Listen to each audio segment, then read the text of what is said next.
في النار فأعوذ بالله من الشيطان الرجيم يا أيها الذين آمنوا اتقوا الله حق تقاته ولا تموتن إلا وأنتم مسلمون.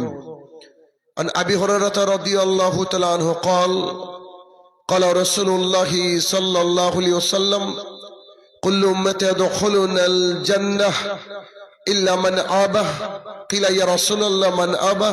قال من أطاعني دخل الجنة ومن أساءني فقد أبى. عن عائشة رضي الله تعالى عنها قال رسول الله صلى الله عليه وسلم من عمل عملا ليس عليه أمرنا فهو رد. সম্মানিত উপস্থিতি, সর্বপ্রথম আল্লাহ সুবহানাহু ওয়া তাআলার বারগাহে শুকরিয়া জ্ঞাপনার্থে আমরা যে বাক্য বলবো তা শিখিয়েছেন মুহাম্মদ সাল্লাল্লাহু আলাইহি ওয়াসাল্লাম। আর আমরা রব্বুল ইজ্জতের শুকরিয়া আদায় করব এই জন্য, কারণ তিনি বিশ্ব নিয়ন্তা, বিচার দিবসের একক এবং একচ্ছত্র অধিপতি, যিনি আপনাকে আমাকে এখানে এসে কিছু জানার শোনার তৌফিক আদা করেছেন, যিনি আপনার আমার হায়াত এবং মাউতের মালিক। সে রব্বুল ইজ্জতের বারগাহে শুকরিয়া জ্ঞাপনার্থে আমরা সবাই মিলে বলি আলহামদুলিল্লাহ। অতঃপর সমগ্র মানব জাতির শিক্ষক, সমগ্র মানব জাতির পথ প্রদর্শক মুহাম্মদুর রাসূলুল্লাহ সাল্লাল্লাহু আলাইহি সাল্লামের উপর শতকোটি সালাত ও সালাম বর্ষিত হোক, আমরা বলি আল্লাহুম্মা আমিন। আজ বৈষ্ণবনগর অন্তর্গত অত্র এলাকা, যেখানে আমার সংক্ষিপ্ত বক্তৃতার বিষয় কিছু সতর্কতা, উক্ত বিষয়ের উপরে তথ্য এবং তত্ত্ববহল আলোচনা করার চেষ্টা করব ইনশাআল্লাহুল আজিজ। শীতের রাত, যথেষ্ট রাত হয়েছে, এই সময় এখনো আপনারা ধৈর্য ধরে বসে আছেন কিছু শুনবেন বলে। আমি যতক্ষণ আপনাদের সামনে কথা বলবো, আমি আশাবাদী আমার প্রত্যেকটা কথা আপনার আমার খুবই কাজে লাগবে। কোরআন এবং সুন্নাহর উপরে পৃথিবীতে আর কিচ্ছু নাই, আল্লাহি, আল্লাহর কসম করে বলছি। আজকে সারা দিনে যে টাকাটা ইনকাম করেছেন, এখন আপনি মারা গেলে আপনার সন্তানদের মধ্যে ঝামেলা হবে যে বাবার কাফনের টাকা কে দিবে এই নিয়ে। অথচ বাবা দিনরাত পরিশ্রম করে সন্তানদের মুখে খাবার ওঠানোর লক্ষ্যে তার স্যান্ডেলের তলা একেবারে ক্ষয়ে গেছে। পৃথিবীতে কেউ কারোর নয়, এটা একেবারে বাস্তব উদাহরণ, আপনারা জানেন। তবু আমি একটু বলি। একজন মানুষ আজকে মারা গেল, নাম আব্দুর রহমান। ৭০ বছর হয়েছিল বিবাহ করেছিল, ৭০ বছর হলো। ৭০ বছর পর আজকে মারা গেল। ৭০ বছরের সংসার। মহিলা মানে আব্দুর রহমানের স্ত্রী, যিনি তার সাথে ৭০টা বছর কাটিয়েছেন, এখন আব্দুর রহমানকে যখন কবরে রাখা হচ্ছে, তার স্ত্রী কান্নায় ভেঙে পড়েছে।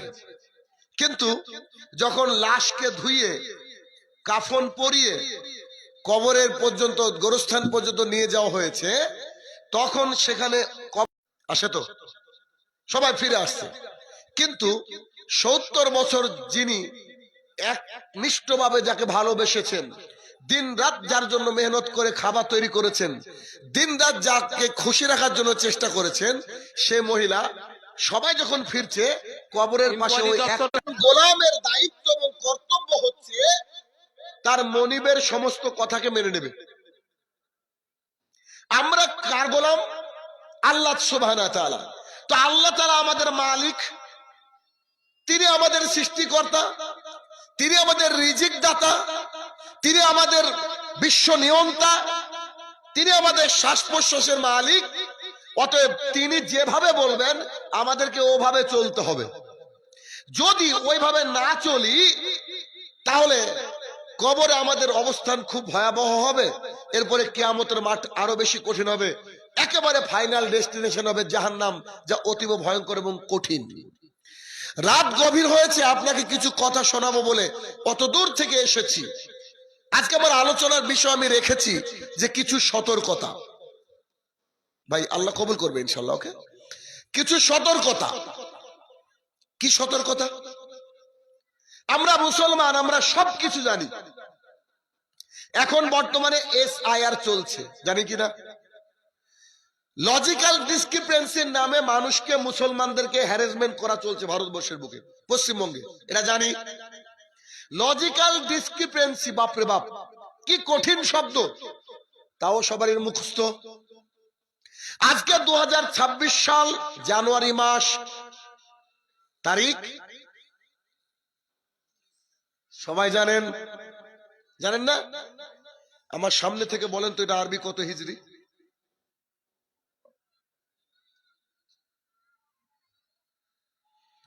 আমরা হচ্ছে মিসকিন কোন বিষয়ে?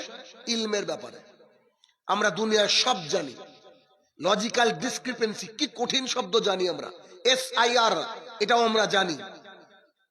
আমরা 2026 সাল, কোন মাস, কত তারিখ, কত ঘন্টা মিনিট চলছে, আমাদের জন্ম তারিখ কবে, আজকে আমার সন্তানের কতদিন হলো, কত মিনিট হলো, কত ঘন্টা হলো, সব জানি। কিন্তু যখন আরবি হিজরির ব্যাপারে এসেছি তখন আমরা সবাই সাইলেন্ট। বুঝতে পেরেছেন? মানে আমি এইটুকু দিয়ে আপনাকে যাচাই করে নিলাম, বা আমরা নিজেদেরকে যাচাই করলাম যে আমরা আল্লাহ সুবহানাহু ওয়া তাআলার দ্বীনের ব্যাপারে কতটা অসহায়। সব জানি কিন্তু জানি না আল্লাহ তাআলার দ্বীন। শুনেন, আল্লাহ সুবহানাহু ওয়া তাআলার দ্বীনের ব্যাপারে যদি জ্ঞান না নিয়ে কবরে যাই, কবরে আমরা বাঁচবো কি? বাঁচার রাস্তা আছে কি? পৃথিবীর বিশাল বিশাল পণ্ডিত, শিক্ষিত মানুষ, লন্ডন থেকে ডিগ্রি করেছে, ব্যারিস্টারি পড়ে এসেছে, আমেরিকা থেকে ব্যারিস্টারি পড়েছে, FRCS করেছে পৃথিবীর বিভিন্ন দেশ থেকে।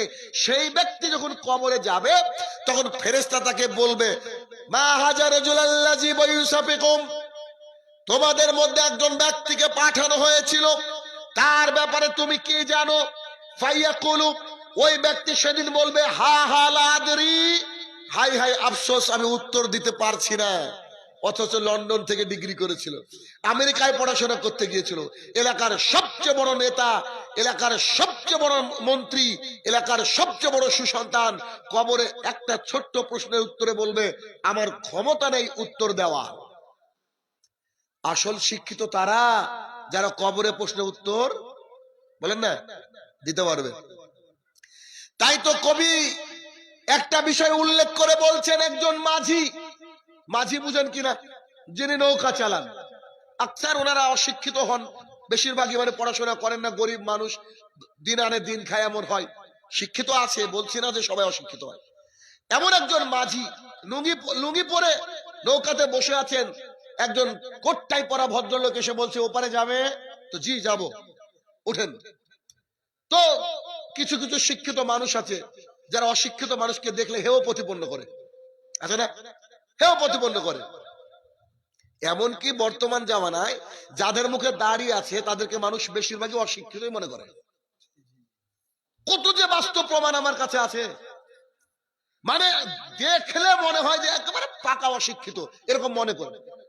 রাস্তাঘাটে যখন পুলিশ আমাদেরকে ধরে, লুঙ্গি পরে থাকি, গেঞ্জি টেঞ্জি গায়ে দিয়ে থেকে, লম্বা জার্নি, তো দেখলে মনে করে মূর্খ। অথচ আমার এই নভেম্বরে কয়েক হাজার ছাত্র, আমার ছাত্র পুলিশের পরীক্ষা দিয়েছে পশ্চিমবঙ্গে। আল্লাহ জানে কত হাজার ছাত্র আমি এই হাত দিয়ে তৈরি করেছি, খালি পুলিশ অফিসার ও অন্যান্য অনেক কিছু আছে। বর্তমানে পৃথিবীর 6 থেকে 7টা দেশ থেকে আমার কাছে ইংরেজি পড়ে, আমি ইংরেজি শিক্ষক। ইতালি থেকে আমার ছাত্র আছে, সৌদি আরব থেকে ছাত্র আছে, কিন্তু দাঁড়িয়ে রাখার কারণে মূর্খ মানুষ মনে করে। কত ছাত্র আমার চাকরি করে এজ এ টিচার, মানে প্রাইমারি না আপার প্রাইমারি, অথচ তারা কি মনে করে, এই দাঁড়িয়ে রেখেছে মানে মূর্খ, এরকম ভাবে। তো ওই কোটটাই পরা ভদ্রলোক বলছে, মাঝি জি বলেন স্যার, এই সূর্যটা বাড়ে আর কমে কেন তুই বলতে পারিস?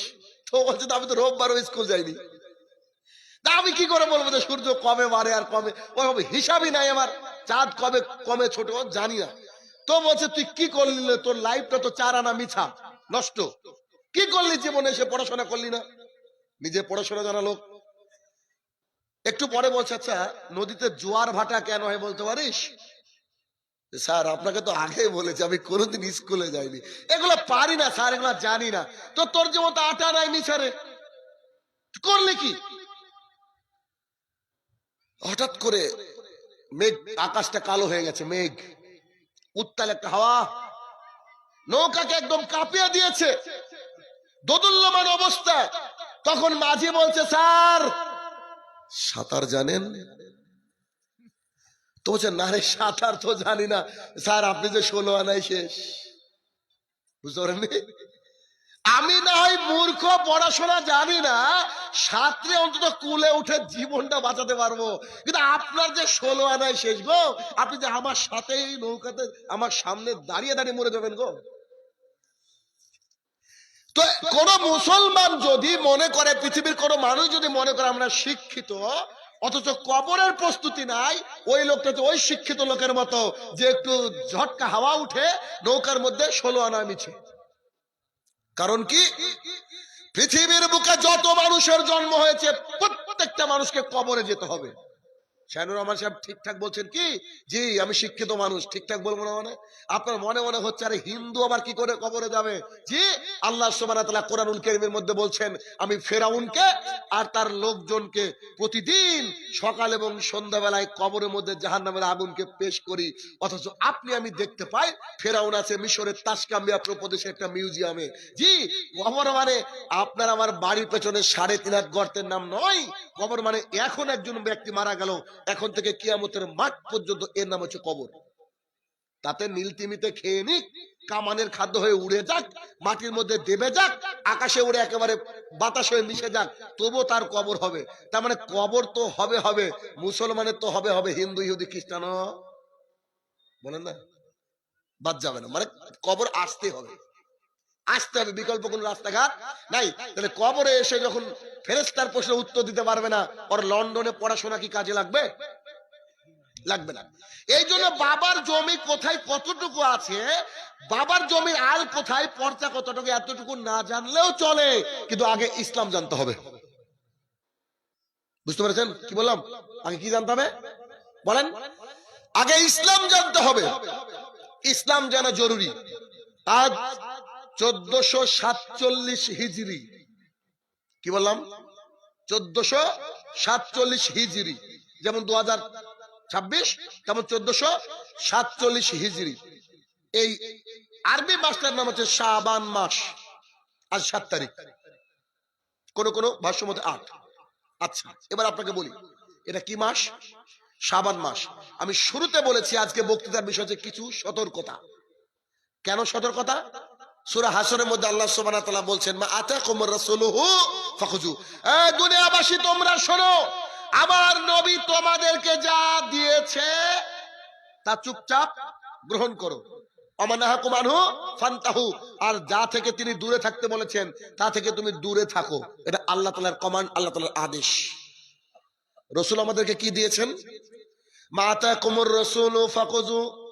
রাসূল সাল্লাল্লাহু আলাইহি ওয়াসাল্লাম বলেছে ফাউল্লাহা, দাড়িটাকে ছেড়ে দাও, আসুসারে গোফটাকে ছাটো। দাড়ি শুধুমাত্র রাখতে পারবে না যারা মহিলা। কি বললাম? দাড়ি শুধুমাত্র রাখতে পারবে না যারা মহিলা। দাড়ি শুধুমাত্র রাখতে পারবে না যারা মহিলা। বাকি যারা পৃথিবীতে থাকবে সবাইকে দাড়ি রাখতে হবে, রাখতেই হবে। কেন? দাড়ি রাখা সুন্নাত নয়। আপনার ইমাম সাহেব যদি বলে থাকে ভুল বলেছে, দাড়ি রাখা হচ্ছে ওয়াজিব তথা ফরজ। কারণ সুন্নাত হলে কোনো না কোনো সাহাবী ছেড়ে দিত, কেউ কেউ চেষে একটু নায়ক হয়ে ঘুরে বেড়াতো, অথচ একজন সাহাবীর ইতিহাসও পাওয়া যায় না যে তাদের দাড়ি চাষা ছিল। দাড়ি আপনি রাখতে বাধ্য। পৃথিবীর বুক থেকে নিয়ে যাওয়ার একটাই জিনিস আপনাকে আল্লাহ দিয়েছে, কিনা দাড়ি। কেন? জন্মানোর সময় চুল মাথায় ছিল, ওটা তো আছেই। জন্মানোর সময় পোশাক ছিল না, যাওয়ার সময়ও থাকবে না। যাওয়ার সময় শুধু একটা জিনিস নিয়ে যাবেন দুনিয়া থেকে, সেটা কি? দাড়ি। বলতে পারবেন আল্লাহ তুমি আদেশ দিয়েছো দাড়ি রাখতে, অথবা আমি রেখেছি শুধু তোমার ভালোবাসায়। রাসূল সাল্লাল্লাহু আলাইহি সাল্লাম বলেছেন, যার প্যান্ট, যার লুঙ্গি, যার জুব্বা টাকনুর নিচে যাবে, কিয়ামতের মাঠে আল্লাহ সুবহানাহু ওয়া তাআলা তার দিকে দৃষ্টিপাত করবেন না, তাকে মুক্ত করবেন না, তার ওইটুকু জায়গাকে জাহান্নামের মধ্যে ঠেলে দেওয়া হবে। 7,000 টাকা দিয়ে জিন্সের প্যান্ট কিনলেন, কি হলো? অসুবিধা নেই, আপনি 1 কোটি টাকা দিয়ে কিনতে পারেন, কিন্তু আপনার ক্ষমতা নেই সেই জিন্সের প্যান্ট যেন আপনার নিচে যায়, অসম্ভব, আপনাকে টাকনুর উপরে পড়তে হবে। এটাই হচ্ছে রাসূল সাল্লাল্লাহু আলাইহি ওয়াসাল্লাম বলা। আল্লাহ সুবহানাহু ওয়া তাআলা বলেছেন আকিমিস সালাত, তোমরা সালাত কায়েম করো। আল্লাহ একবার দুবার নয় 82 বার বলেছে। অতএব ফজরে যখন মুয়াজ্জিন বলবে আস-সালাতু খায়রুম মিনান নাওম, সালাত তোমার ঘুমের চেয়ে কোটি কোটি মিলিয়ন মিলিয়ন গুণ উত্তম, তোমাকে সালাত আদায় করতে হবে। আপনি যদি আসল মুসলমান হন, আপনি যদি মনে করেন আমার বাপদাদা 14 গোষ্ঠী মুসলমান, আপনি যতই কষ্টে থাকুন না কেন মসজিদে আপনাকে উপস্থিত হতেই হবে ফজরে। এটা হচ্ছে রাসূল সাল্লাল্লাহু আলাইহি ওয়াসাল্লামের আদেশ। রাসূল সাল্লাল্লাহু আলাইহি ওয়াসাল্লামের নিষেধ কি? তিনি বলেছেন মহিলারা শোনো, তোমাদের জন্য পারফিউম ব্যবহার করা জায়েজ নয়। কোন মহিলা যদি সেন্ট ব্যবহার করে, পারফিউম ব্যবহার করে রাস্তা দিয়ে হেঁটে যায়, আর ওই সুগন্ধি যদি কোনো পুরুষের নাকে লাগে, রাসূল সাল্লাল্লাহু আলাইহি ওয়াসাল্লাম বলেছে হুয়া জানিয়া, ও মহিলাটা জেনাকারিনী। একজন মহিলা চুল তার ছোট, আল্লাহ অল্প দিয়েছে, পরচুলা ব্যবহার করতে পারে না, আইব্রু কেটে সুন্দর করে পলিশ করতে পারে না, দাঁতকে চিকন বা সরু করতে পারে না, দেহতে উল্কি লাগাতে পারে না, এমন হাজারো নিষেধ করেছেন মুহাম্মদ সাল্লাল্লাহু আলাইহি সাল্লাম। আমি আপনাকে ওদিকে যাব না, আয়াতের ব্যাখ্যা স্বরূপ আপনাকে বলতে চাইছিলাম যে রাসূল সাল্লাল্লাহু আলাইহি ওয়াসাল্লাম যা দিয়েছেন তা নিতে হবে, আর তিনি যার থেকে দূরে থাকতে বলেছেন তার থেকে কি করতে হবে? দূরে থাকতে হবে। শাবান মাস, এই মাসের কিছু করণীয় আছে, কিছু বর্জনীয় আছে, এটা জানা খুবই জরুরি। একজন দাঈল আল্লাহ, এর দায়িত্ব হচ্ছে, প্রধান বৈশিষ্ট্য হচ্ছে আগামী দিনে যা আসছে তার বিষয়ে সে দাওয়াত দিবে। কারণ আমরা দুনিয়ার ব্যাপার ভালো বুঝি, দিনের ব্যাপারটা অতটা বুঝি না। এজন্য রাহুল আমার সাথে দেখা করতে গিয়েছে, ভাই চলে যাবো, আপনি আসলেন বলে দেখা করতে আসলাম। মানে আমরা দুজনে একই এলাকার হলেও কখন কে কোথায় থাকি ভাই বুঝেন না। ও এসেছে অনেক আগে, আমি অনেক পরে আসলাম। তা বললাম যে তুই কি বিষয় আলোচনা করলি রে? যে মুসলমানের অধপতনের কারণ, এরা মরুক্কা, তুই এসব কি আলোচনা করলি? দুই ভাই কথা চলে আমাদের। তো বললাম যে তোর আলোচনা করা উচিত ছিল শাবান মাসের করণীয় বর্জনীয়। আপনি তো আছেন, আমি জানি না, আপনি ওই আলোচনাই করবেন। বড় ভাই না, কনফিডেন্ট আছে, ও জানে যে এটাই। তো দেখেন, এটা হচ্ছে শাবান মাস। আল্লাহ সুবহানাহু ওয়া তাআলা আমাদেরকে কটা মাস দিয়েছে বলেন? 12খানা। 12খানা মাসের মধ্যে আল্লাহ সুবহানাহু ওয়া তাআলা 4টে মাসকে করেছেন হারাম। হারাম মানে হারাম নয়, হারাম মানে পবিত্র। যে মাসে যুদ্ধ বিগ্রহ ঝামেলা সব বন্ধ থাকতো। এই 4টে মাস পরপর 3টে মাস আর একটা, 4টে মাসকে হারাম মাস বলা হয়েছে। কি? মুহররম, জিলকদ, জিলহজ আর রজব। ওই যে কদিন আগে রজব গেল না, ওই যে শবে মেরাজের রোজা করলেন না, অনেকে করেছে আর কি, করে। ওটা সৌদি আরবের লোক জানে না যে কবে শবে মেরাজ, কিন্তু ভারত পাকিস্তান বাংলাদেশের লোক জানে। হুজুর না, খুব স্ট্রং। সৌদি আরবের অনেকে আমল জানেন, আমাদের দেখেন হুজুররা জানে, বুঝেন না? সৌদি আরবে তাবিজ পাবেন না, কিন্তু আমাদের দেখে তাবিজ পাবেন কেন? হুজুর খুব স্ট্রং হুজুর আর কি। তো যা হোক, এই 4টে মাসকে আল্লাহ কি করেছেন? পবিত্র মাস। এরপরে আরেকটা মাস রয়েছে যেটা সমস্ত মাসের মধ্যে সেরা, সর্বশ্রেষ্ঠ মাস, তার নাম হচ্ছে রমাদান। যে মাসে আল্লাহ তাআলা কোরআন নাজিল করেছে, যে মাসকে আমি মনে করি নেকি লুটে নেওয়ার মাস। লুটে নেওয়ার মাস বুঝেন কি? যত পারবেন খালি নেকি নিয়ে নেন। তার আগের মাসটার নাম হচ্ছে শাবান মাস। শাবান মাসে কি করতে হবে আর কি করতে হবে না, এটা আমাদের জন্য জানা জরুরি। প্রথমে আপনাকে দেখাই আমাদের সমাজে কি প্রচলিত আছে। যদি আপনার সমাজে থাকে তো বলবেন, এইগুলা যদি থাকে তা আপনাকে বর্জন করতে হবে। আর যদি না থাকে তা আপনার আগামীকালকে দায়িত্ব হচ্ছে শাহিনুর রহমান যে কথাগুলো বলছে সেইগুলো হচ্ছে আপনাদেরকে নোট করতে হবে। অন্ততপক্ষে 1টা 2টা 3টা যা মনে থাকবে, এটা আপনি অন্তত 5 জন আত্মীয়কে জানাবেন অথবা ফেসবুকে লিখবেন, বলেন ইনশাল্লাহ। প্রত্যেককে কিন্তু দাওয়াতের কাজ করতে হবে দুনিয়াতে, সবাই। আমি চেয়ারে বসে দাওয়াতের কাজ করবো, কে বললো? আপনাকে মাটিতে বসে দাওয়াতের কাজ করতে হবে। কথা বুঝতে পেরেছেন? আসেন এবার দেখি শাবান মাসকে কেন্দ্র করে আমাদের সমাজে যেসব বিদাত প্রচলিত রয়েছে তার 1 নম্বর বিদাত হচ্ছে শাবান মাসের 15 তারিখকে বলা হয় শবে বরাত। শুনেছেন নামটা? শবে বরাত। সব মানে রাত্রি, বরাত মানে ভাগ্য। যেই রাত্রিবেলায় ভাগ্য নির্ধারণ করা হয়, লিপিবদ্ধ করা হয়, লিখে দেওয়া হয়, সেই রাতের নাম হচ্ছে শবে বরাত। 1 মিনিট, শবে বরাত এই নামটাই ভুল। কেন? মিশকাত শরীফ হাদিস নম্বর 73, রাসূল সাল্লাল্লাহু আলাইহি সাল্লাম বলেন, পৃথিবী সৃষ্টির 50,000 বছর আগে সবারই ভাগ্য লিখে রাখা হয়েছে। বুঝাতে পারলাম কি? তো পৃথিবী সৃষ্টির 50,000 বছর আগে যদি সবারই ভাগ্য লিখে রাখা থাকে, তো শবে বরাত বলে কি এখন কিছু থাকতে পারে? এই যে আপনারা আমার হ্যান্ডবিলের নামটা দেখেছেন, কে বললো আপনারা ডেট নিয়েছেন? এটা তো আল্লাহ তাআলা সিলেকশন রে ভাই, বুঝেননি?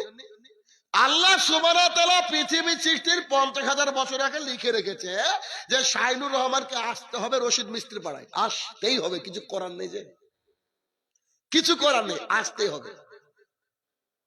তাহলে কি এটা আল্লাহ সুবহানাহু ওয়া তাআলা নির্ধারণ কবে হয়েছে বলেন তো? আমি আপনি জন্মের কত বছর আগে? পৃথিবী সৃষ্টির 50,000 বছর আগে সবারই ভাগ্য লিখে রাখা হয়েছে। আবু হুরায়রা রাদিয়াল্লাহু তাআলা আনহু বলেন, রাসূল সাল্লাল্লাহু আলাইহি সাল্লাম বলেছেন, ও আবু হুরায়রা তুমি শোনো, তোমার ভাগ্য লিখে রাখা হয়েছে। লেখা শুকিয়ে গেছে, কলম ভেঙে গেছে, মানে নতুন করে লেখা আর কিচ্ছু হবে না, নতুন করে লেখার কোনো সুযোগ নাই। এই হাদিস প্রমাণ করে, 2 হাদিস প্রমাণ করে যে শবে বরাত যারা নামটা দিয়েছে একেবারে ডাহা মিথ্যা কথা। কারণ মানুষের বানানো কথা মিথ্যা হবে, এটাই স্বাভাবিক। আর রাসূল সাল্লাল্লাহু আলাইহি ওয়াসাল্লাম যে কথা বলেছেন তার মধ্যে চুল পরিমাণ করে রকমের কোনো মিথ্যা হতে পারে না। তাহলে শবে বরাত নামটাই ভুল। আমি যদি বলি যে আমি আইসক্রিম খেলাম, কি গরম, আইসক্রিম কখনো গরম হয়? ঠিক তেমনি ঘোড়ার যেমন ডিম হয় না, শবে বরাত বলে কিছু নাই দুনিয়াতে, ঠিক না? কিন্তু আছে, কি আছে? ওই যে নামটা আছে, এতটুকু। 1 2 যে ব্যক্তি 14 তারিখ দিবাগত রাত্রিতে সিয়াম মানে ভাত খেয়ে সাহুর করে 15 তারিখ দিনের বেলায় সিয়াম পালন করবে, সেই ব্যক্তিকে অনেক নেকি দেওয়া হবে। শবে বরাতের সিয়াম, তাদের হাদিসটা শুনেন। আনাস ইবনে মালিক রাদিয়াল্লাহু তাআলা আনহু বলেন, রাসূল সাল্লাল্লাহু আলাইহি সাল্লাম বলেছেন, যেই ব্যক্তি শবে বরাতে রাত্রি বেলায় সাহারি করে সিয়াম পালন করলো একটা, আল্লাহ সুবহানাহু ওয়া তাআলা তাকে 60 মাস লাগাতার 60 মান্থ 60 মাস লাগাতার সিয়াম পালন করে যত নেকি, একটা সিয়ামে তত নেকি। হাদিস মেড ইন চায়না। বুঝতে পেরেছেন কি আমার কথা? হাদিস জাল, আমি বলিনি, পৃথিবীর সমস্ত বিদ্বান বলেছে। অথচ ওরা হাদিস মানেছে ওই একটা রাতকে কেন্দ্র করে, যে এই রাত্রিবেলায় কি, এই রাত্রিবেলায় ভাত খেয়ে মানে 14 তারিখ রাত্রিবেলা ভাত খেয়ে 15 তারিখে সিয়াম পালন, মানে শবে বরাতের রোজা যেটাকে বলা হয়, এটা পালন করলে কি হবে? 60 মাস লাগাতার সিয়াম পালন করে যত নাকি, একটা সিয়াম পালন করে তত নাকি। মানে ডাহা মিথ্যা কথা। এই পুরুষ মহলে নারীটা কেন, মহিলা কেন? মহিলাকে সরান, মহিলা কেন সামনে পুরুষ মহলে? 3 এই রাত্রিবেলায় শবে বরাতের রাত্রিবেলায় যেই ব্যক্তি সালাত আদায় করবে বিশেষ পদ্ধতিতে, সেই ব্যক্তিকে 1000 মাস বা তারও বেশি ইবাদত করে যত নেকি, তার চেয়ে বেশি নেকি এই রাতে হাদিস বানিয়েছে। দেখেন, আবু হুরায়রা রাদিয়াল্লাহু তাআলা আনহু বলেন, কবরেদেরকে হাতুড়ি মারা হচ্ছে, বুঝতে পেরেছেন? নাম নিয়েছে। দেখেন, আবু হুরায়রা রাদিয়াল্লাহু তাআলা আনহু বলেন, রাসূল সাল্লাল্লাহু আলাইহি সাল্লাম বলেছেন, শবে বরাতের রাত্রিতে সালাতুল আলফিয়া পড়তে হবে, হাজারি নামাজ, 100 রাকাত নামাজ পড়তে হবে। প্রত্যেক রাকাতে 10 বার করে কুল হু আল্লাহু আহাদ পাঠ করলে আল্লাহ এত এত নেকি দিবেন। এটাও মেড ইন চায়না। কথা বুঝতে পারলেন? সালাতুল আলফিয়া বলে কোন সালাত রাসূল সাল্লাল্লাহু আলাইহি ওয়াসাল্লাম জানতেন না, সাহাবায়ে কেরাম জানতেন না, অথচ কদিন পরে আমাদের দেশের লোক পড়বে। 4, রাসূল সাল্লাল্লাহু আলাইহি সাল্লাম বলেন, যেই ব্যক্তি শবে বরাতের রাত্রি বেলায় সালাত আদায় করার পূর্বে গোসল করবে, দিয়ে মাথা না মুছে ও যদি রুকু করে সেজদা করে, মাথার চুল থেকে যত পানি টপ টপ করে পড়বে, প্রত্যেক পানির বিনিময়ে 70,000 করে নেকি। এটাও বলেন মেড ইন চাইনা। হাদিস নম্বর 4, এটাও চলবে না, মানে যেটা বর্জনে সেগুলো বলছে। 5, শবে বরাতের রাত্রিবেলায় কবরগুলোর আশপাশে মোমবাতি জ্বালানো হয়, মসজিদে মসজিদে মোমবাতি জ্বালানো হয়। কেন জানেন? কারণ সেদিন নাকি আল্লাহ তাআলা রুহুকে বাড়ি পাঠিয়ে দেন।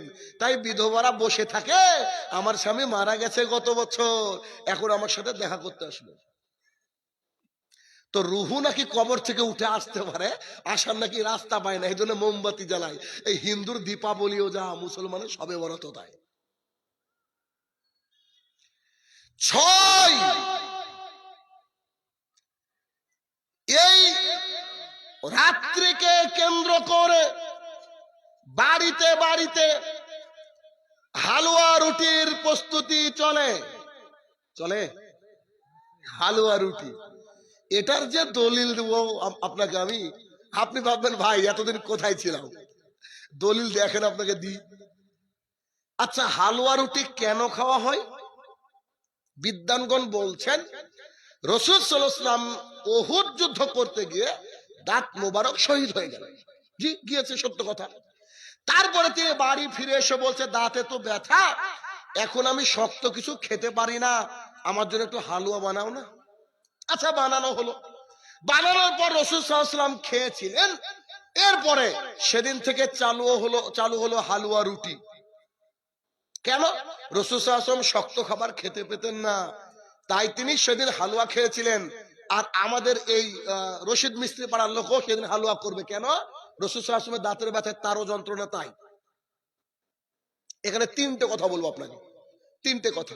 1, আমি গাড়িতে আসতে আসতে হঠাৎ করে গাড়ি একটা গর্তের মধ্যে পড়ে গেল। কথার কথা, আমার হাঁটুতে খুব লাগলো, পাটা খুব ব্যথা করছে। আসছি যখন আমি একটু লেংড়িয়ে লেংড়িয়ে হাঁটছি আমি, তা আমাকে ভালোবাসেন বলে আপনারা যদি আমার সামনে ল্যাংড়া করে হাঁটেন, আমার ভালো লাগবে না? আমার কষ্ট হবে, অপমান বোধ হবে কিনা? আরে আশ্চর্য ব্যাপার, আরে আমার লেগেছে তাই তুমি হাঁটো, মানে তুমি কি আমাকে ভ্যাং চাও নাকি? এ কথা বলবো। তো রাসূল সাল্লাল্লাহু আলাইহি ওয়াসাল্লামের দাঁত ভেঙে যদি সত্যি হালুয়া খেতে চান, তো আপনার আমার দাঁত তো এখনো সুস্থ, তাহলে কি রাসূল সাল্লাল্লাহু আলাইহি ওয়াসাল্লামকে অপমান করা হচ্ছে না? কথা বুঝেন? 1। 2, রাসূল সাল্লাল্লাহু আলাইহি ওয়াসাল্লাম দাঁত ব্যথা ছিল তাই হালুয়া করে খেয়েছিলেন। আর আমাদের মালদা, আমাদের মুর্শিদাবাদের যে হালুয়া তৈরি হয় বাড়িতে, এই হালুয়া তো হাতুড়ি লাগে ভাঙতে। ঠিক না ভুল বলছি ভাই? আমিও তো ওই ঘরেরই ছেলে, বুঝতে পারছেন না? খাওয়া অভ্যাস আছে তো। আম্মা এত শক্ত হালুয়া করে মাঝে মাঝে দাঁত হিলে যায়। আর নাকি রাসূল সাল্লাল্লাহু আলাইহি ওয়াসাল্লাম ভালোবাসায় হালুয়া করা হয়। পয়েন্ট নম্বর 3, এটা ভুললে হবে না, এটা কিন্তু বাড়ি পর্যন্ত নিয়ে যেতে হবে। আশ্চর্য পয়েন্ট, আশ্চর্য পয়েন্ট। পয়েন্টটা কি দেখেন, সেটা কি পয়েন্টটা দেখেন। আচ্ছা, আমি বলি, হালুয়া রুটির ব্যাপারটা যিনি চালু করেছিলেন, প্রচলন করেছিলেন, ইনি ওই রাত্রিবেলায় গাঁজা খেয়েছিলেন। না, শুধু গাঁজা না, গাঁজাও এক্সপায়ার হয়ে গেছিল, গাঁজাও এক্সপায়ার হয়ে গেছিল। মানে এ কথা লিখতে পারে কি করে দেখবেন, প্রমাণ নেবেন। 1 মিনিট। রাসূল সাল্লাল্লাহু আলাইহি ওয়াসাল্লামের দাঁত ভেঙেছিল কোন যুদ্ধে বলেন তো? উহুদের যুদ্ধে। আচ্ছা, এবার ইতিহাস পড়ি চলেন। উহুদের যুদ্ধ কবে হয়েছিল একটু খোঁজ নিয়ে দেখি। উহুদের যুদ্ধ হয়েছিল শাওয়াল মাসের 11 অথবা 13 তারিখ। কোন মাসে বললাম? বলেন না? শাওয়াল মাসে, 1 মিনিট, এই মাসটার নাম কি? শাবান, রামাদান, শাওয়াল। রাসূল সাল্লাল্লাহু আলাইহি ওয়াসাল্লামের দাঁত ভাঙার 2 মাস আগে আমাদের দাঁতে ব্যথা। কথাকে বোঝাতে পারছি নাকি বুঝছেন না? মানে ওহুদের যুদ্ধ হতে এখনো 2 মাস বাকি, অথচ চামা গ্রামের মানুষের এখন দাঁতে ব্যথা। বললাম না, গাঁজা খেয়েছে এক্সপায়ারি ডেট শেষ। এইটা দিয়ে সমাজে চালিয়ে রেখেছে শবে বরাত। আর এই শবে বরাতকে কেন্দ্র করে স্কুল কলেজ ছুটি দেওয়া হয়, শবে বরাতকে কেন্দ্র করে টিভিতে অনুষ্ঠান হয়, শবে বরাতকে কেন্দ্র করে এলাকা এলাকা জালসা মাহফিলের আয়োজন করা হয়, শবে বরাতকে কেন্দ্র করে দুয়ার মাহফিল করা হয়। এগুলা একটাও চলবে না, সব বাতিল। একটাও চলবে, একেবারে একটাও চলবে না, সব বাতিল। 7 শবে বরাতকে কেন্দ্র করে এলাকায় এলাকায় কবর জিয়ারতের ব্যবস্থা করা হয়। দলিল দেখেন, আম্মাজান আয়েশা, কি সুন্দর হাদিসগুলো বানিয়েছে, কার কার শব্দ নেই দেখেন। আম্মাজান আয়েশা রাদিয়াল্লাহু তাআলা আনহা বলেন, হঠাৎ করে আমার রাত্রিবেলায় ঘুম ভেঙে গেল। হাদিস আপনাকে শোনাই। হঠাৎ করে আমার রাত্রিবেলায় ঘুম ভেঙে গেল, উঠে দেখছি রাসূল সাল্লাল্লাহু আলাইহি ওয়াসাল্লাম পাশে নাই। আমি বেরিয়ে পড়লাম তাকে খুঁজতে খুঁজতে খুঁজতে, বেরিয়ে গিয়ে দেখছি তিনি জান্নাতুল বাকিতে দাঁড়িয়ে দোয়া করছেন। জান্নাতুল বাকি কথাটা মনে রাখবেন, একটু পরে কাজে লাগাবো। জান্নাতুল বাকিতে দাঁড়িয়ে তিনি দোয়া করছেন। আমি তার কাছে গেলাম, তিনি আমার অবস্থান টের পেয়ে বলছে, আয়েশা, জি আল্লাহ রাসূল সাল্লাল্লাহু আলাইহি সাল্লাম বলেন, তো তুমি আজকে দোয়া করো আল্লাহর কাছে, আল্লাহ তাআলা আজকে সবাইকে ক্ষমা করে দেন ওই পরিমাণ কালব গোত্রের ছাগল, যা সাদা অথবা কালো, ওর গায়ে যতগুলা লোম থাকে, আল্লাহ তাআলা আজকে সবাইকে ক্ষমা করে দেন। হাদিস বুঝেন না এখনো? Made in China. কি সুন্দর করে আম্মাজান আয়েশার নাম দিয়ে হাদিস বানিয়েছে। আচ্ছা, একটা কথা শুনেছেন, গ্রাম বাংলায় বলে যে চোর চুরি করলেও কিছু না কিছু রেখে যায়, চিহ্ন ফেলে যায়, শুনেছেন না? আম্মাজান আয়েশা রাদিয়াল্লাহু তাআলা আনহা বলেন, হঠাৎ করে রাতে ঘুম ভেঙে গেল। ঘুম ভেঙে যাওয়ার পর রাসূলকে খুঁজতে লাগলাম সাল্লাল্লাহু আলাইহি ওয়াসাল্লাম। খুঁজতে খুঁজতে গিয়ে দেখছি তিনি জান্নাতুল বাকিতে দাঁড়িয়ে। একটু আগে বললাম জান্নাতুল বাকি মনে রাখেন। জান্নাতুল বাকি মানে রাসূল সাল্লাল্লাহু আলাইহি ওয়াসাল্লাম যেখানে শুয়ে আছেন মদিনায়, তার পাশের কবরস্থানকে বিদাতিরা বলে জান্নাতুল বাকি। ওটার নাম জান্নাতুল বাকি নয়, ওটার নাম হচ্ছে বাকিউল গারকাদ। জান্নাতুল বাকি মানে কি জানেন? জান্নাতের কবরস্থান, মানে ওখানে যেই মরবে সেই জান্নাতি। মামুর বাড়ির আবদান নাকি, নাকি সবে বরাতের হালুয়া রুটি? হ্যাঁ, ওখানে সবাই যেই মরবে সেই জান্নাতি হতে পারে? সাহাবায়ে কেরামের কথা ভিন্ন, আল্লাহ তাআলা যাদেরকে সার্টিফিকেট দিয়েছে তাদের কথা ভিন্ন। এমনকি রাসূল সাল্লাল্লাহু আলাইহি ওয়াসাল্লাম জামানায় অনেকে মারা গিয়েছেন, আল্লাহ রাসূল তাকে জাহান্নামী ঘোষণাও করেছেন, তাদের কবর ওই বাকিতে রয়েছে। এইটার নাম জান্নাতুল বাকি না। ওই যে চোর হাদিস বানিয়েছে, ও চুরি করতে করতে জান্নাতুল বাকি ভুলে লিখে দিয়েছে। ও যদি বাকিউল গারকাত লিখতো, আমাদের ওলেমায়ে দ্বীন একটু কষ্ট পেত। কেন? একটু তাহকিক করতে হতো, এক হিসাবে শেষ। ওরা নাম জান্নাতুল বাকি নয়, বাকিউল গারকাত মানে বাকি কবরস্থান। এই হাদিস যে চলবে না, তার দলিল আরো 30 জন সাহাবী একটা হাদিস বর্ণনা করেছেন, যে হাদিস আপনারা সবাই জানেন। সেটা কি? বুখারী, মুসলিম, আবু দাউদ, তিরমিজি সব হাদিসের কিতাবে প্রায় আছে। সেই হাদিসটা আপনারা জানেন। হাদিসটা কি? আবু হুরায়রা রাদিয়াল্লাহু তাআলা আনহু বলেন, রাসূল সাল্লাল্লাহু আলাইহি সাল্লাম বলেছেন, আল্লাহ সুবহানাহু ওয়া তাআলা প্রত্যেক রাতের 1/3 এই আসমানে নেমে এসে আল্লাহ তাআলা তার বান্দাদেরকে ডাকতে থাকেন আর বলতে থাকেন, কার কি অভাব আছে বলো, আমি তোমাদের অভাব মিটিয়ে দেব। হাদিস শুনেননি? এইটা হচ্ছে সেই হাদিস। আল্লাহ তাআলা ওই 14 শাবানের রাত্রিতে আসেন না, আল্লাহ সুবহানাহু ওয়া তাআলা প্রত্যেক রাতে আসেন। পৃথিবীতে যত দিন রাত থাকবে ততদিন আল্লাহ আসবেন। বুঝতে পেরেছেন? তাহলে সই হাদিস এভাবে বুঝতে হবে। আচ্ছা, আরেকটা কথা, সেটা কি? এই মানে 14 শাবান দিবাগত রাত্রি, এটাকে শবে বরাত বলা যাবে না, এটার একটা আরবি নাম আছে। আরবি নাম হচ্ছে লাইলাতুল নিসফে মিন শাবান। লাইলাতুল নিসফে মিন শাবান, শাবানের মধ্যরাত্রি, নিফস মানে মিডিল, অর্ধেক, তার মানে 30 মাস হলে অর্ধেক কতটা হয়? 15। তো লাইলাতুল নিসফে মিন শাবান, শাবানের মধ্য, তার মানে 15 তারিখ রাত্রিকে রাসূল সাল্লাল্লাহু আলাইহি ওয়াসাল্লাম বলেছেন। তাহলে কি শাহিনুর রহমান সাহেব এই রাতে কোনো আমল নাই? সবে বরাত টবে বরাত কিছু নাই? না, কিচ্ছু নাই। তবে কি আছে এবার আপনাকে আমি একে একে একটু শোনাই, একটু খেয়াল করেন। এটা বর্জনীয় গেল, মাথায় থাকবে কি বলেন? এগুলো করবেন না। এবার করণীয়তে আসেন। এবার হাদিস শুনেন, হাদিস বলছি। আম্মা যার আয়েশা রাদিয়াল্লাহু তাআলা আনহা বলেন, মুসলিম শরীফ, যার মধ্যে কোনো সন্দেহ নেই। আম্মা যার আয়েশা রাদিয়াল্লাহু তাআলা আনহা বলেন, রাসূল সাল্লাল্লাহু আলাইহি সাল্লাম এর ব্যাপারে তিনি বললেন, রাসূল সাল্লাল্লাহু আলাইহি সাল্লামকে আমি দেখেছি শাবান মাস পরিপূর্ণ সিয়াম পালন করতেন। গোটা শাবান মাস তিনি সিয়াম পালন করতেন, গোটা শাবান মাস। আরে আশ্চর্য কথা। আরেকটা হাদিসে বলছে ইল্লা কালিলা, সামান্য কিছু বাদ দিয়ে, সামান্য কিছু বাদ দিয়ে। একেবারে স্পষ্ট হাদিস। এই মাসে আপনি যদি চান 1টা 2টো 3টে 4টে 5টা 10টা 20টা 25টা 26টা পর্যন্ত রোজা করতে পারেন, রোজা সিয়াম পালন করতে পারেন, যত খুশি সিয়াম পালন করতে পারেন। তবে আরেকটা হাদিসে আসছে 15 পর্যন্ত আল্লাহ রাসূল সাল্লাল্লাহু আলাইহি ওয়াসাল্লাম দিয়েছেন, বলেছেন কেন? শেষের দিকে যেন মিলিয়ে না দেওয়া হয়, মানে রমাদানের সাথে মিলিয়ে না দেওয়া হয়। কেউ যদি চায় আরো বেশি করতে পারে, তবে 1 থেকে 15 তারিখ পর্যন্ত সিয়াম পালনের কথা বলেছেন রাসূল সাল্লাল্লাহু আলাইহি ওয়াসাল্লাম। এখন প্রশ্ন, কেন পালন করব? কি কারণে? কারণ তো আছে নাকি? কারণটা শুনেন। আরেকটা হাদিস, প্রসিদ্ধ হাদিস, মুসনাদ আহমদে রয়েছে। ওসামা ইবনে যায়েদ রাদিয়াল্লাহু তাআলা আনহু বলেন, ওসামা যায়েদ রাদিয়াল্লাহু তাআলার সন্তান, যাকে নাতির মতো দেখতেন রাসূল সাল্লাল্লাহু আলাইহি ওয়াসাল্লাম, একেবারে খুব ভালোবাসতেন। ওসামা ইবনে যায়েদ রাদিয়াল্লাহু তাআলা আনহু বলেন,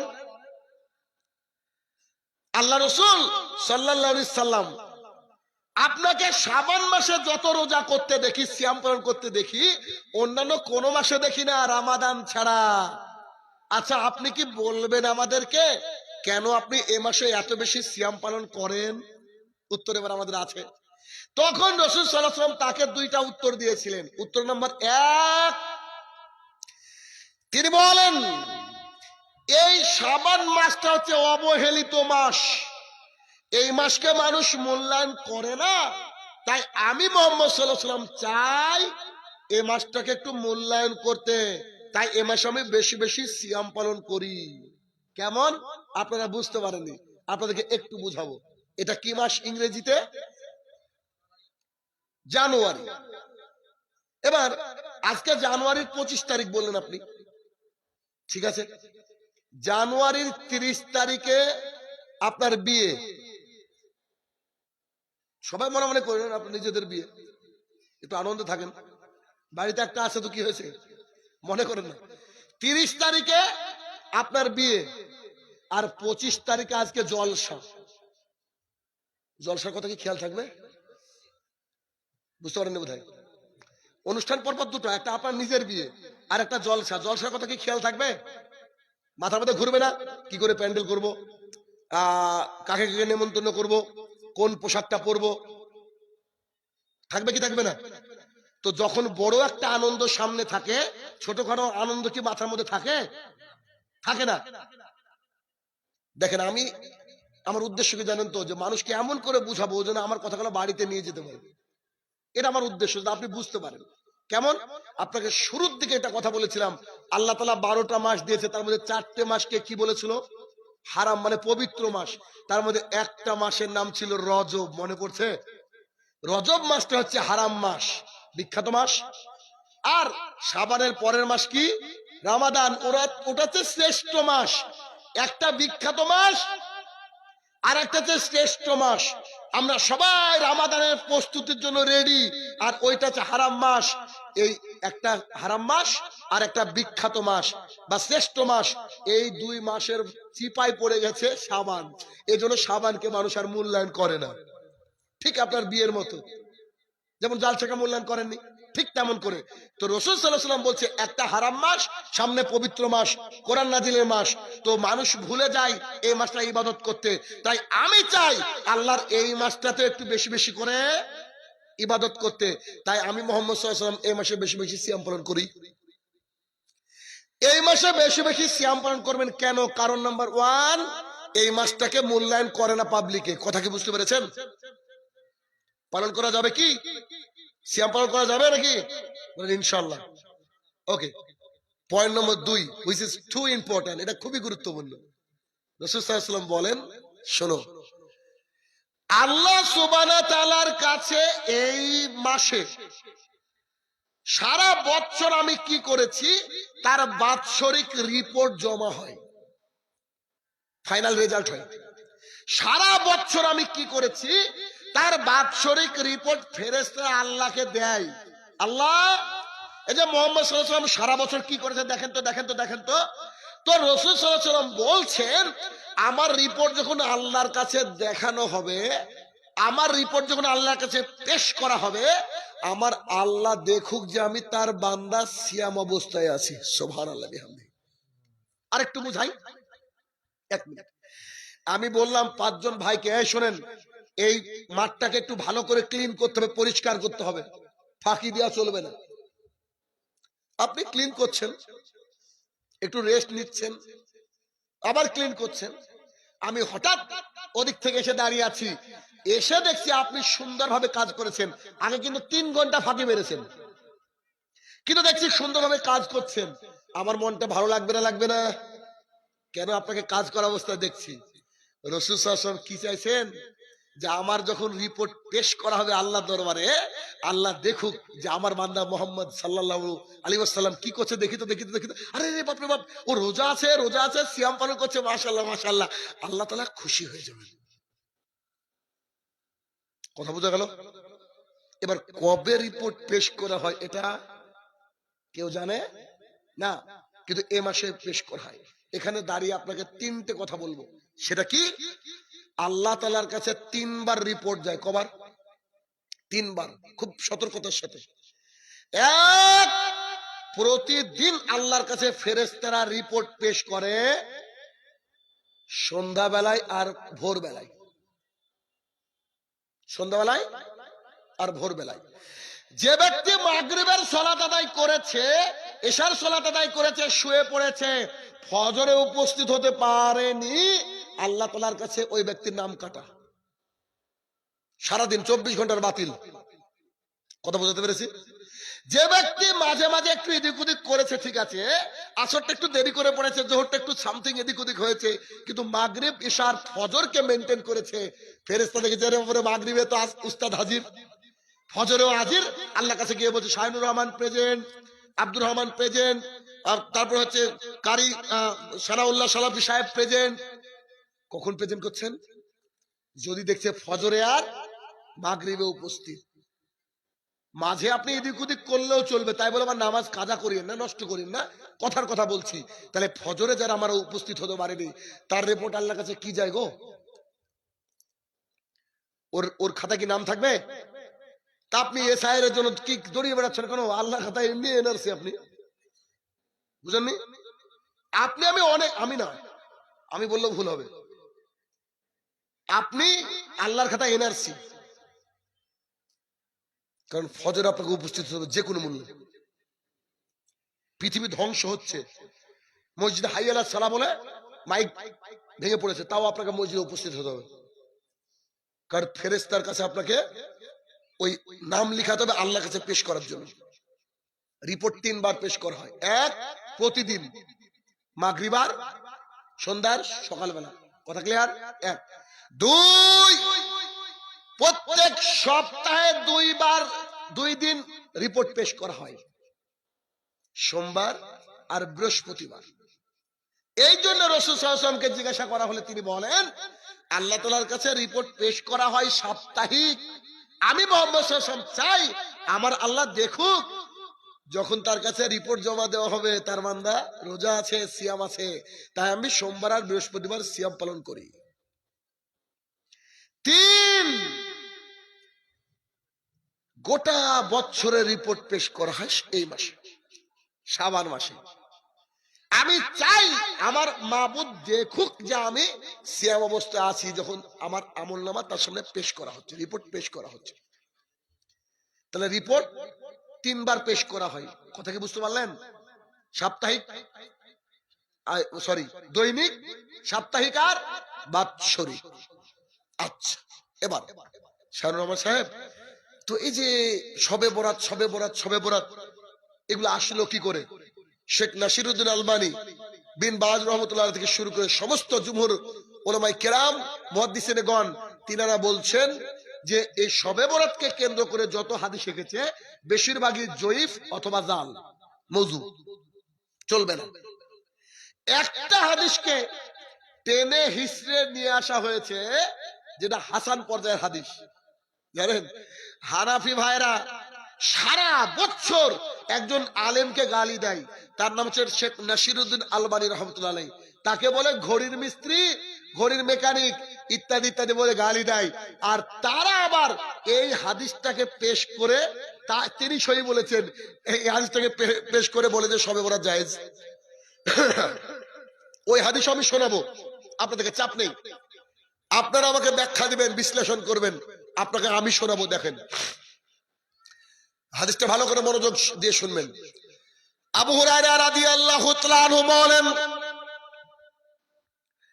রাসূল সাল্লাল্লাহু আলাইহি সাল্লাম বলেছেন, লাইলাতুল নিসফে মিন শাবান, শাবানের মধ্যরাত্রিতে আল্লাহ সুবহানাহু ওয়া তাআলা পৃথিবীর দিকে দৃষ্টিপাত করেন। আল্লাহ সুবহানাহু ওয়া তাআলা পৃথিবীর দিকে তাকান, তিনি দুনিয়ার সবাইকে ক্ষমা করে দেন 2 শ্রেণীর ব্যক্তি ছাড়া। 1, মুশরিক, যে ব্যক্তি শিরক করে। 2, মুশাহিদ, যার অন্তরে ঘৃণা বিদ্বেষ আছে। এই 2 শ্রেণীর ব্যক্তি বাদ দিয়ে আল্লাহ সুবহানাহু ওয়া তাআলা সবাইকে ক্ষমা করে দেন। যে হাদিস বললাম, এই হাদিসের মধ্যে কত রাকাত নামাজের কথা আছে?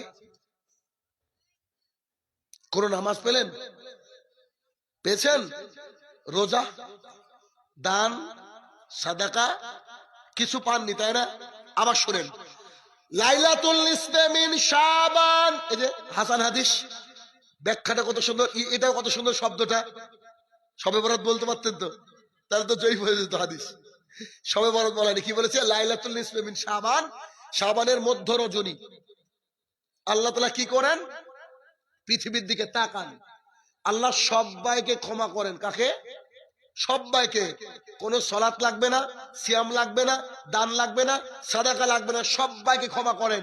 কিন্তু 2 শ্রেণীর ব্যক্তিকে বাদ দিয়ে। 1, মুশরিক, যে ব্যক্তি শিরক করে। শিরক বুঝেন?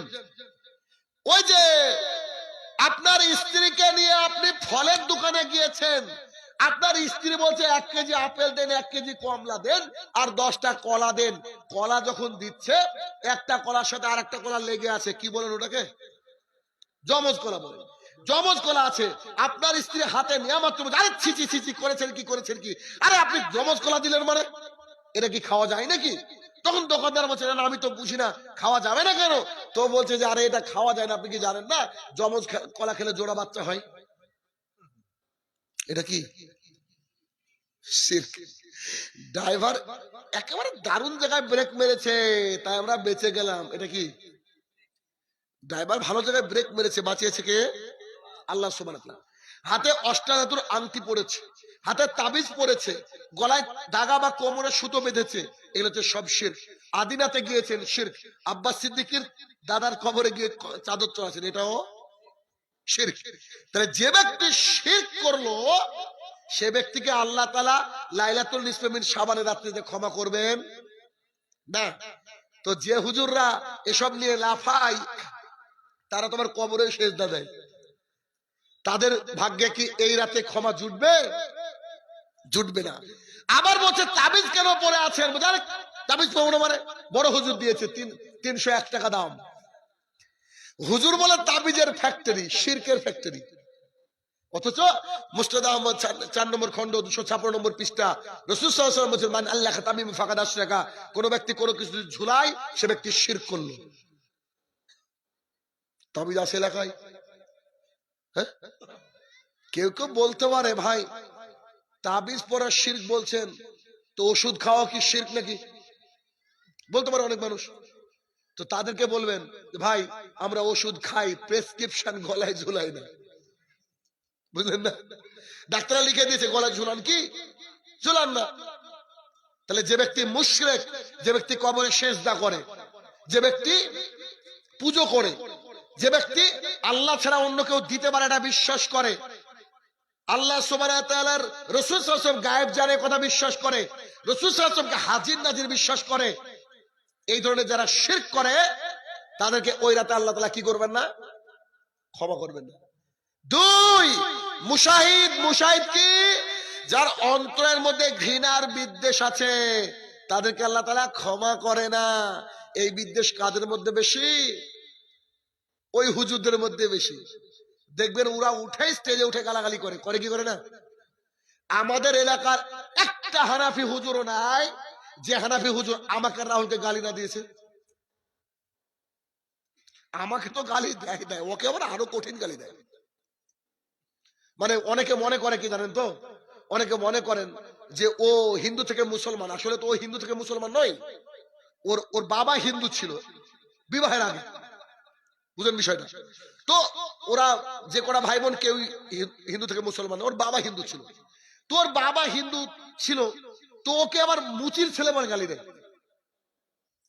কি যে গালি দিয়েছে, মানে আমাকে তো একটু সম্মান টম্মান করে, জানে তো শিক্ষিত লোক, এলাকার বহু মানুষের কাছে পড়েছে, তাও গালি দেয় আর কি, কিন্তু ওকে একবার ছেঁচে দেয় গালি দিতে দিতে। আর ও আবার একটু বুঝতে পারছেন পোস্টমর্টম করতে ভালোবাসে, তো স্বাভাবিক কথা, হুজুরদের ভাত হারাম করে দিয়েছে, বুঝেন না?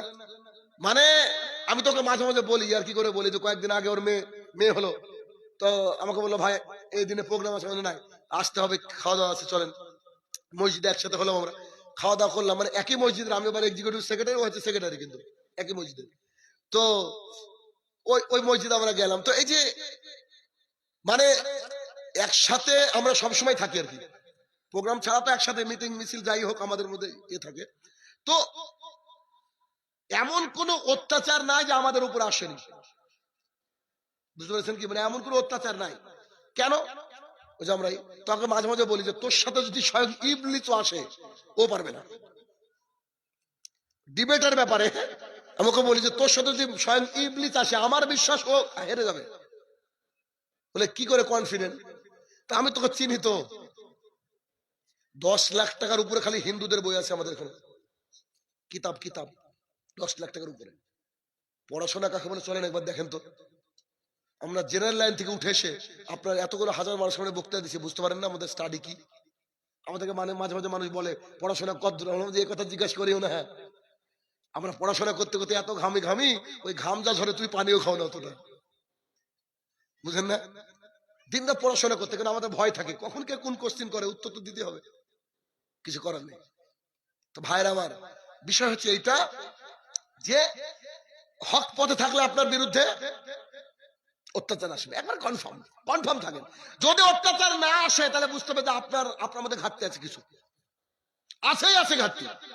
যদি জাতি আপনাকে মেনে নেয় আপনার মধ্যে ভুল আছে, আর হলে জাতি অন্ধ। কারণ পৃথিবীর সবচেয়ে ভালো মানুষ তার নিজের গ্রামে টিকতে পারেনি, নাম মুহাম্মদ রাসূলুল্লাহ সাল্লাল্লাহু আলাইহি সাল্লাম। আপনার উপরেও যদি অত্যাচার না আসে তাহলে বুঝতে হবে যে আপনার সমস্যা আছে, আপনার ইমানের যে ঘাটতি আছে।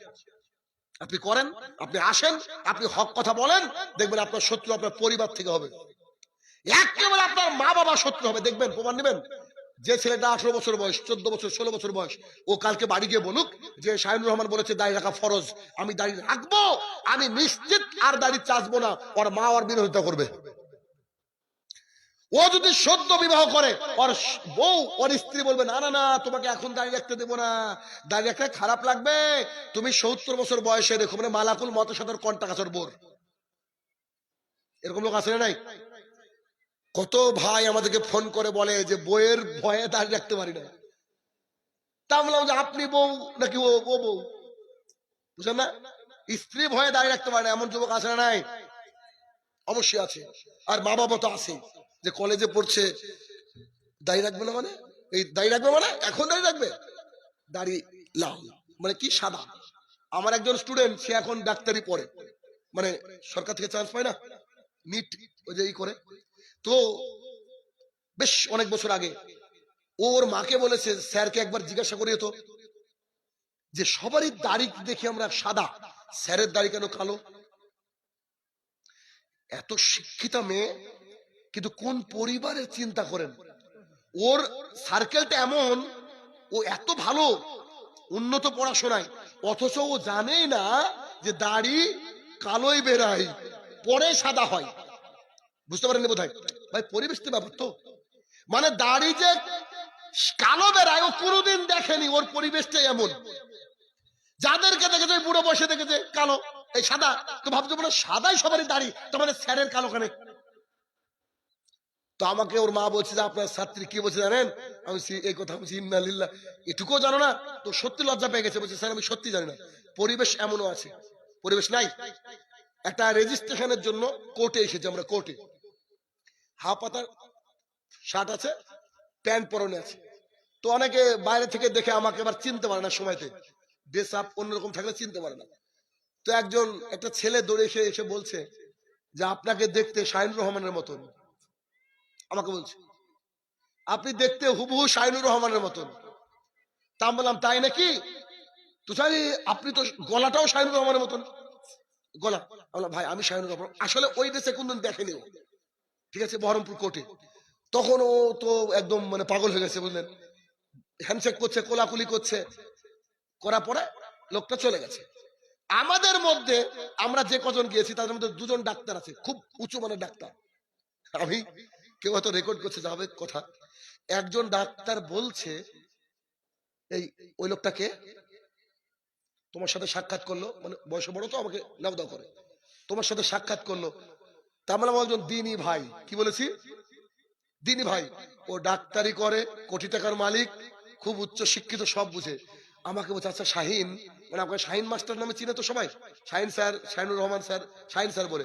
আমাকে বলছে আচ্ছা শাহিন, চাচা তো ভাই, মামা তো ভাই, ফুপা তো ভাই জানি, কিন্তু দিনী ভাই আবার কি? আমার বাবার চেয়ে হয়তো বা বাবার বয়সের আশপাশে হবে ওর বয়স, ওই ডাক্তারের বয়স। কোন পরিবার থেকে এসেছে বুঝতে পেরেছেন? কি বলছে যে দিনী ভাই, বিষয়টা আমি ঠিক বুঝতে পারলাম না। আমি বললাম ইন্না লিল্লাহ, আপনি দিনী ভাই বুঝেন না? তখন আমি কোর্টের চত্বরে দাঁড়িয়ে ওকে দিনী ভাই বুঝালাম। যে যেমন পরিবেশে কি থাকে। আমার মেয়ে 8 বছর বয়স, এই তো জানুয়ারির 8 তারিখে হলো, এই জানুয়ারি 8 তারিখে। আমার মেয়ে এখনো যদি বোরখা ছাড়া কোনো মেয়েকে দেখে, ও মনে করে ও হিন্দু। ছেলের বয়স 12 বছর। সেদিন কৌস্তব বাগচির একটা ভিডিও দেখাচ্ছি, কৌস্তব বাগচি চিনেন? আমরা হালাল খাবো না, আমি বলেছিলাম তোরা তো হারাম খোর, হালাল খাবি কেন, আরাম খা। তো ভিডিওটা দেখছি, আমার ছেলে দেখে বলছে এগুলো তো এমনি খবিশের মতো লাগছে। কেন রে বেটা? বুঝো দাড়ি নাই এমন লোকের দিকে তাকাতে আমার ঘৃণা লাগে। সুবহানাল্লাহ। ভাই এটা আমার আলহামদুলিল্লাহ যে এতটুকু বয়সে বুঝতে এসেছে, তার বোঝে দাড়ি যার মুখে নাই আব্বুকে দেখতে আমার ঘৃণা লাগে। মানে ও বুঝে নিয়েছে কেন, ওর আব্বুর দাড়ি, ওর দাদার দাড়ি দেখছে, তো মানে ওর জন্মের পর থেকে দাড়ি দেখছে। তো পরিবেশের একটা ব্যাপার কিন্তু ভাই আছে, পরিবেশের।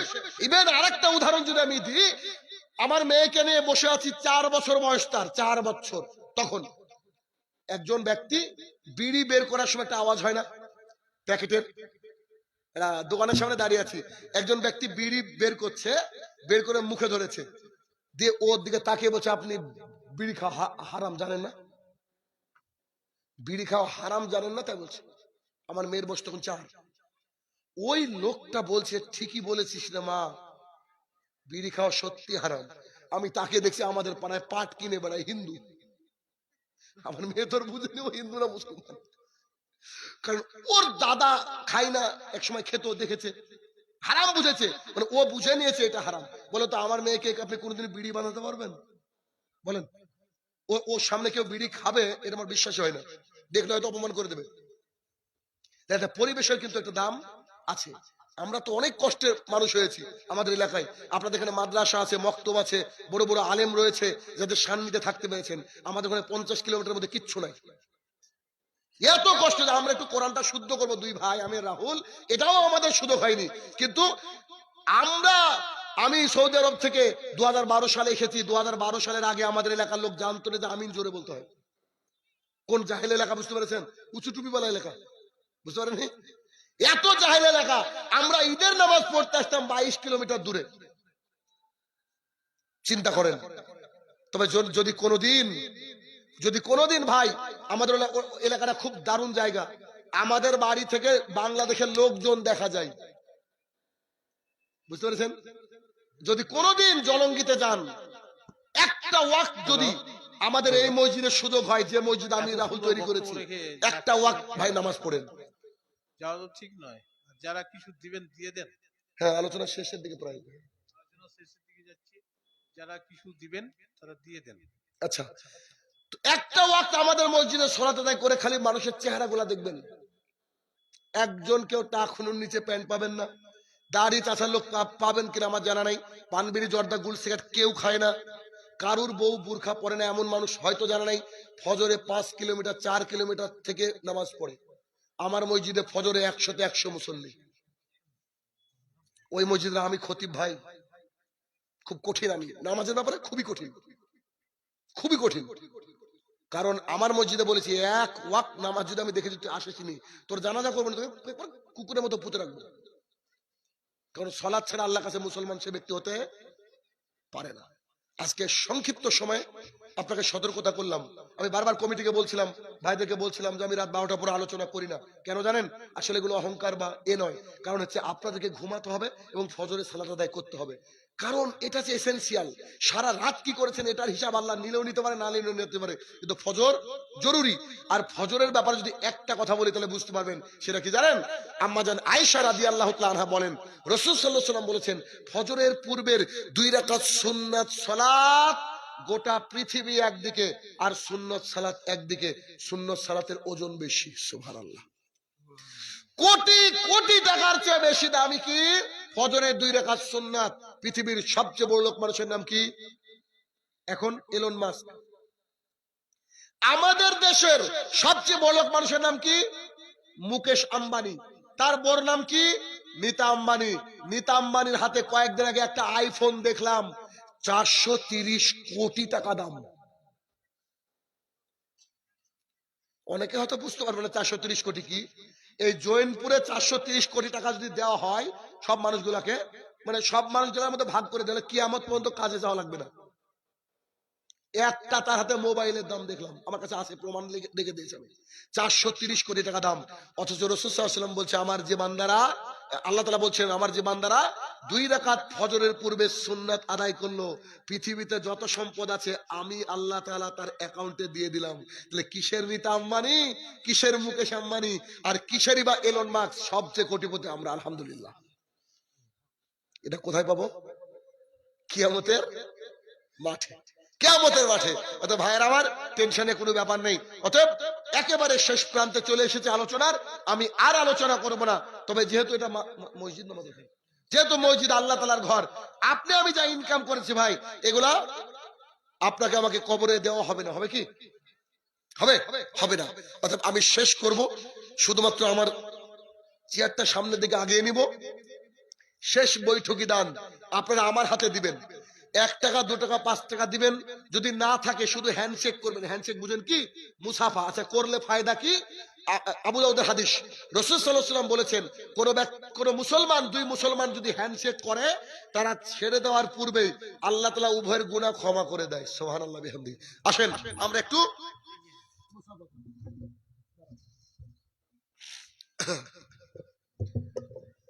আসুন, মাশাআল্লাহ।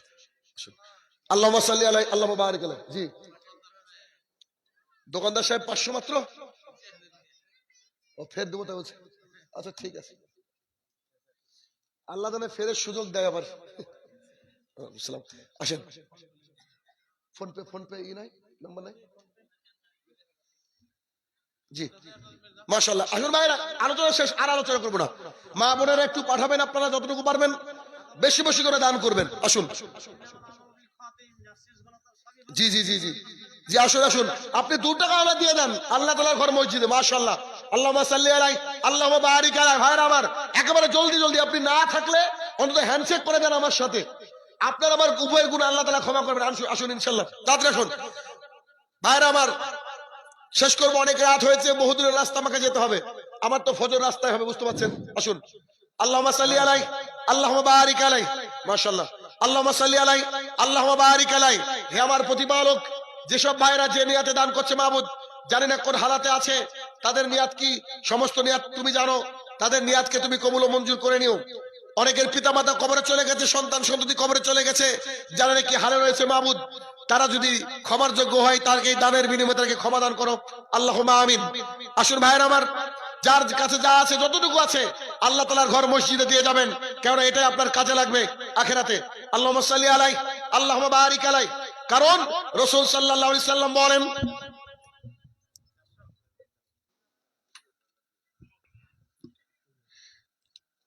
রাসূল সাল্লাল্লাহু আলাইহি সাল্লাম বলেন,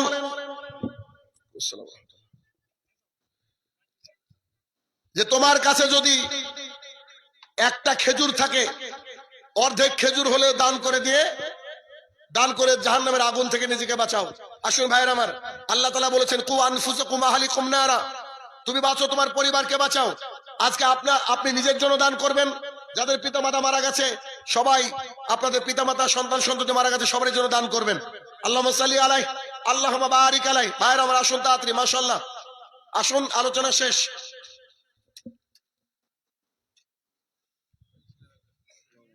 আসসালামু আলাইকুম। মা বোনের আল্লাহুম্মা সাল্লি আলাই, আল্লাহুম্মা বারিক।